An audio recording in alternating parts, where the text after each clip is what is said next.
det var Pulp, der stod bag 47 minutter over 7. Nu skal det handle om mandehørm, og vel at mærke mandehørm, som man finder et sted, hvor man normalt måske i hvert fald ikke forestiller sig, at man finder det. For få år siden måtte man nemlig kigge langt efter mandlige sygeplejerskestuderende. Nu er det anderledes. Sygeplejerskeuddannelsen i Esbjerg er gået fra at have ingen mandlige studerende til at have 7, og vi har mødt de 4 i Esbjerg. Vi bruger det eksempelvis også, når vi skal lære at stikke, hvor vi står og stikker i en flæskesteg. Sådan siger en af mændene på uddannelsen oppe i et rum, som er lavet præcis som en afdeling på et sygehus.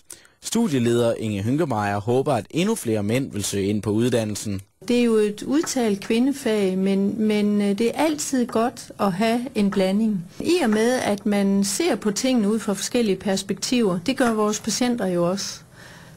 Så er der jo større chancer for, at vi når hele vejen rundt i forhold til helhedspleje og så videre i det øjeblik, hvor der er både mænd og kvinder i sygeplejen. En af de 4 fyre, som studerer på uddannelsen i dag, og som vi mødte, er Pau Herold Jensen.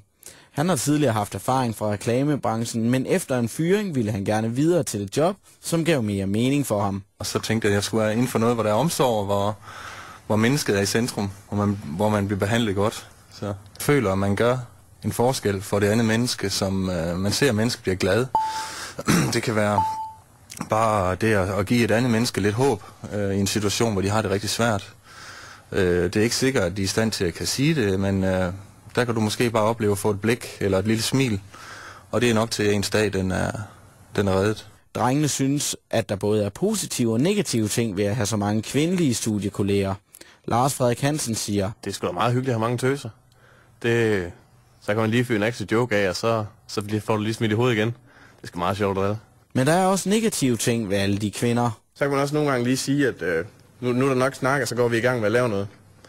De vil gerne diskutere. Det er også en god ting, men nogle gange skal det også lige lidt på papir. Og han blev bakket op af Martin Storgård, der også er glad for, at han ikke er den eneste fyr på sit hold. Men det er jo egentlig rart nok at have lige 3 drenge i klassen. Også bare for helhedens skyld og få tydet pigerne ned, hvis det bliver for meget kvindehumor. Eller så vi ligesom sparer med hinanden. Det er noget med, at man skal nedbryde nogle fordomme, tror jeg. Det er en god vinkel at prøve at tage fat i de unge. Og bryde nogle af de fordomme ned, at det kun er kvinder, der kan vise omsorg for andre. Det er det jo i bund og grund ikke. Og fordommene tager man nu fat i hos ledelsen. Efter de har fået flere mandlige studerende ind, vil man nu af med flere af fordommene. Det håber ledelsen blandt andet kan ske ved hjælp af tv. Jeg tror også på, at ved det, at man blandt andet gennem tv får indblik i, hvad vil det egentlig sige at arbejde som sygeplejerske. Fordi det er faget, der på den måde, det er selve professionen, der på den måde skal sælge, for at man tager uddannelsen til det. Og det, at man kan få indblik i, hvad sker der i en sygehusafdeling, hvad sker der i en hjemmesygepleje, hvad sker der, når folk rykker ud osv., det giver nogle billeder af, var det her et arbejde for mig? Siger studieleder Inge Hynkemeyer, og drengene på uddannelsen er glade for den.